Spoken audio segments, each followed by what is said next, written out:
Selamat sejahtera saya ucapkan kepada doktor dan rakan-rakan sekalian. Topik yang akan diterangkan pada hari ini adalah tangent. Kumpulan kita terlibat 4 ahli iaitu Anik, Linus, Justin iaitu saya dan juga Timothy. Okay. Saya akan terangkan cara-cara untuk memudahkan anda untuk mengingati langkah-langkah untuk membina elips ini. Anda boleh imagine elips ini sebagai pizza. Contohnya bulatan yang berwarna hitam iaitu sini. Anda boleh imagine sebagai roti pizza, dan garisan yang berwarna merah iaitu garisan lurus ini dan garisan ini Anda boleh imagine sebagai sausage, dan juga garisan serta segitiga yang berwarna biru ini semua Anda boleh imagine sebagai sos, dan last sekali adalah buja iaitu elips ini Anda boleh imagine sebagai keju.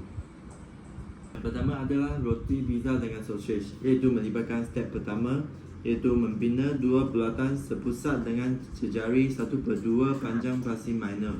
Iaitu kita perlu membina satu bulatan dulu, lepas tu bahagikan kepada dua, dan juga membina 1/2 panjang pasi major, iaitu melukis satu garis lurus. Lepas tu bulatan ini akan menjadi 4 bahagian. Yang kedua adalah sos, iaitu melibatkan step kedua, ketiga dan juga keempat. Bagi step kedua adalah membagikan bulatan kepada 12 bahagian yang sama, iaitu kita perlu melukis 4 garisan biru untuk membahagikan bulatan ini menjadikan 12 bahagian. Akhir sekali adalah keju. Keju ini melibatkan step kelima dan step keenam, iaitu 12 titik persilangan garisan mengufuk dan juga menengah yang membentuk elips diperoleh. Dan step keenam adalah lukis elips melalui 12 titik yang telah diperoleh dengan menggunakan French curve. Kita kena menggunakan French curve untuk menyambungkan semua titik-titik pada bahagian ini. Akhirnya kita akan dapat elips. Seterusnya adalah dua bulatan lain yang menyentuh di sebelah dalam, iaitu seperti yang ditunjuk dalam gambar raja ini. Cara untuk anda untuk mengingati dengan mudah adalah anda boleh imagine ini sebagai cermin mata renang. Untuk idea saya adalah bulatan yang berwarna biru dan hitam serta garisan yang berwarna hitam, iaitu ni dengan ni, anda boleh imagine sebagai cermin mata renang. Bagi garisan yang berwarna merah ini tangent, anda boleh imagine dia sebagai tali cermin mata. Yang pertama, anda akan diberi dua bulatan berjejari J dan J serta satu jejari A, iaitu dua bulatan ni. Bagi cermin mata renang iaitu bulatan dua ni, step pertama adalah berpusat di A, membina lengkung berjejari A besar dan J besar. Itu anda perlu menggunakan kanvas dan letak di sini dan mengukurkan jaraknya, melukis lengkung di sini. Bagi B pula sama, ambil kanvas, letak di sini dan mengukur jaraknya, juga melukis lengkung di sini. Bagaimana nak dapat jaraknya adalah bagi mengikut contoh ni, A saya adalah 4.5 cm dan B saya adalah 2.5 cm, dan cara yang diberi dalam soalan ni adalah 10 cm dari P kepada tangent. Oleh itu, untuk dapat lengkung ni kita perlu mengambil 10 tolakkan jarak bulatan A ni, iaitu 10 tolak 4.5 akan dapat ukuran dari A kepada P, dan kita akan dapatkan lengkung ni. Bagi bulatan B sama, kita ambil 10 tolakkan 2.5, kita juga akan dapatkan jarak dari B kepada P. Lepas tu lukis satu lengkung, kita akan dapat pusat P. Bagi tali cermin mata ni, melibatkan step kedua dan juga ketiga. Bagi step kedua, kita perlu membinakan garisan normal dari titik P melalui A hingga menyilang pada T1. Iaitu kita perlu melukis garisan lurus dari P kepada A, lepas tu kepada T1. Lepas lukis garisan ni, kita juga perlu lukis garisan lurus pada titik pada bulatan B, iaitu membina garisan normal dari titik P melalui B hingga menyilang pada T2. Sama pada titik P, lukis satu garisan, sentuh B, lepas tu sentuh pada T2. Step ketiga adalah step keakhir, iaitu berpusat di P, lukiskan lengkung yang menyentuh titik tangent T1 dan tangent T2, iaitu ambil kanvas letak kat titik P ni, lepas tu ukurkan jaraknya dan lukis lengkung ni dari T1 kepada T2. Akhirnya anda akan dapat dua bulatan lain yang menyentuh di sebelah alam. Oke, seterusnya kita akan belajar cara untuk melukis bulatan bertangent kepada dua bulatan lain dan menyentuh di sebelah luar. Di mana kamu lihat ini merupakan contoh dia. Selain itu, kita juga boleh panggil tangent ini sebagai tangent Mickey Mouse. Oke, seterusnya kita akan membina titik persilangan ini, Q. So, bagaimana kita membuat titik persilangan ini adalah kita mengambil jari J1 tambah dengan JE. JE merupakan untuk mengambil titik persilangan ini. So, sama juga dengan P, berpusat P, DP langkah juga J2 tambah dengan JE. So, bagaimana kita tahu J1 tambah dengan JE? J1 merupakan bulatan ni, sentimeter dia ialah 4 cm. JE merupakan titik persilangan yang ini, yang mana dalam soalan dia memberikan 5 cm. So, 4 cm tambah dengan 5 cm, so kita dapatlah jarak dia. Sama juga dengan berpusat P, 2 cm tambah dengan 5 cm sama dengan 7 cm. So, apabila kita sudah jumpa dengan titik persilangan, kita mengambil titik jangka lukis, kita letakkan dan kita lengkapkan dia. So, kita dapatlah bentuk Mickey Mouse.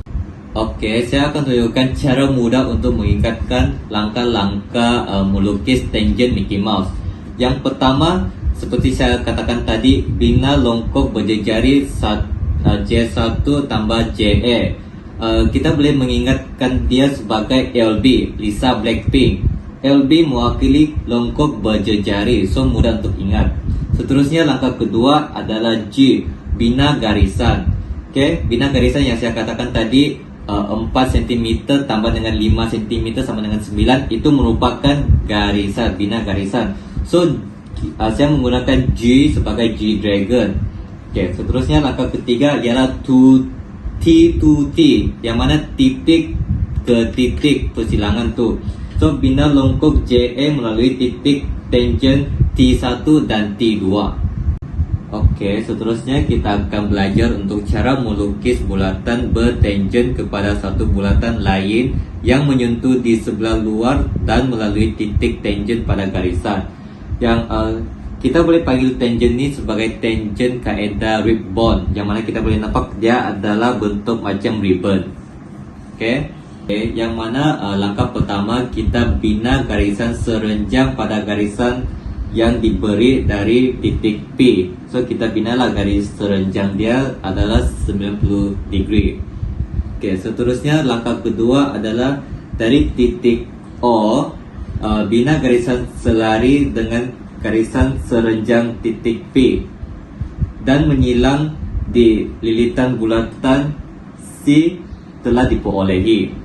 Langkah ketiga ialah bina garisan CP yang menyilang di bulatan titik D telah diperoleh. Langkah keempat ialah dengan membina garisan O dan D dan dipanjangkan ke garisan serenjang titik E, dia telah diperoleh. So, O, D, E. Langkah yang terakhir ialah langkah kelima, berpusat di E, kita bina bulatan JX dengan jejari EP dan EP sama dengan ED, yang bermaksud kita akan bersentuhanlah dengan O dan D. Oke, ini merupakan kaedah untuk memudahkan kamu mengingat langkah-langkah yang saya katakan tadi. Langkah yang pertama S, kita selarikan 2 garisan. H, langkah kedua yaitu hujung ke hujung dapatkan tangent. Langkah yang terakhir ialah P, pusat ke tangent ke pusat. Jadi kita menggunakan SHP pada tangent ini. Okey, seterusnya kita akan membincangkan mengenai topik dan cara untuk membina parabola menggunakan kaedah segi empat tepat. Okey, langkah pertama ialah bina paksi simetrik EF dan bahagikan AB BE kepada 4 bahagian, iaitu paksi simetrik E dan F. Selepas kita membina 4 paksi simetrik EF, maka kita akan memperolehi 4 titik, iaitu titik A, B, C dan D. Dan langkah yang kedua ialah bina garisan dari mercu E ke titik pembahagian A. Okey, langkah ketiga ialah kita perlu melukiskan garisan lurus daripada bahagian atas, iaitu garisan lurus daripada nombor 1, nombor 2 dan nombor 3. Untuk bahagian bawah pula, iaitu di bahagian titik A, kita perlu menggariskan daripada titik E ke nombor 1, nombor 2 dan nombor 3. Selepas kita mencantumkan garisan daripada nombor 1, 2 dan 3 kepada titik E ini, maka kita akan memperolehi titik persilangan ataupun garisan persilangan di sini, iaitu apabila nombor 1 bahagian A dan nombor 1 bahagian di atas ini bersilang, maka titik persilangannya akan diperolehi di sini. Begitu juga untuk nombor yang seterusnya, iaitu nombor 2 dan nombor 3. Okey, untuk langkah keempat pula, iaitu bahagian sini, kita hanya perlu ulang langkah untuk bahagian simetri. Titik-titik parabola bahagian simetri ini juga boleh ditentukan menggunakan konsep pantulan. Selepas kita memperolehi garisan persilangan-persilangan di kawasan 2 ini, kita hanya perlu melukis lengkung parabola melalui titik persilangan menggunakan French curve. Okey, cara mudah untuk mengingati cara pembinaan parabola menggunakan kaedah segi empat tepat iaitu dengan menghafal akronim BBBUL ini. Contoh ayat untuk akronim ini ialah Badrul beli bola untuk Lisa, iaitu langkah pertama dengan perkataan huruf B, bina paksi simetri dan bahagikan kepada 4 bahagian yang sama. Langkah kedua ialah huruf B juga, bina garisan dari mercu. Dan langkah yang ketiga juga merupakan menggunakan huruf B, iaitu bina garisan menegak dan menyilang. Langkah yang seterusnya ialah menggunakan huruf U, ulang langkah untuk bahagian simetri. Dan langkah yang terakhir menggunakan huruf L, iaitu lukis lengkung parabola melalui titik persilangan. Baiklah, seterusnya kita akan mempelajari cara untuk melukis garisan bertangen kepada 2 bulatan secara luar. Untuk tangen ini, kita akan menggunakan konsep tayar traktor untuk mengingati langkah-langkah untuk membuat tangen ini. Baiklah, sekiranya ketika anda menjawab soalan, anda mendapati ada 2 bulatan yang saiz yang berbeza pada jarak yang jauh. Ingat cara untuk membuat traktor ini. Mari saya terangkan. Baiklah, pertama sekali kita akan membuat rangka tayar. Pertama sekali kita kena cantumkan pusat A pada pusat B. Seterusnya kita akan melukis rangka traktor dengan cara kita membuat garisan serenjang dan bina separuh bulatan pada AB. Kita akan membuat garisan serenjang seperti ini pada bahagian atas dan bahagian bawah. Dan seterusnya kita akan membuat separuh bulatan pada pusat A dan B. Baiklah, seterusnya kita akan melukis steering. Garisan yang bersilang pada separuh bulatan menghasilkan titik C. Cara untuk ini, kita akan mendapatkan hasil tolak bulatan X, tolak bulatan Y, dan kita akan lukisnya pada pusat A. Kita akan mendapatkan titik C, iaitu garisan persilangan di antara pusat A dan separuh bulatan AB. Baiklah, seterusnya kita akan melukis garisan AC, di mana setelah kita mendapat titik C tadi, kita akan gariskan, iaitu kita akan panjangkan garisan AC tadi melepasi bulatan X. Oleh itu, tangent D akan diperoleh.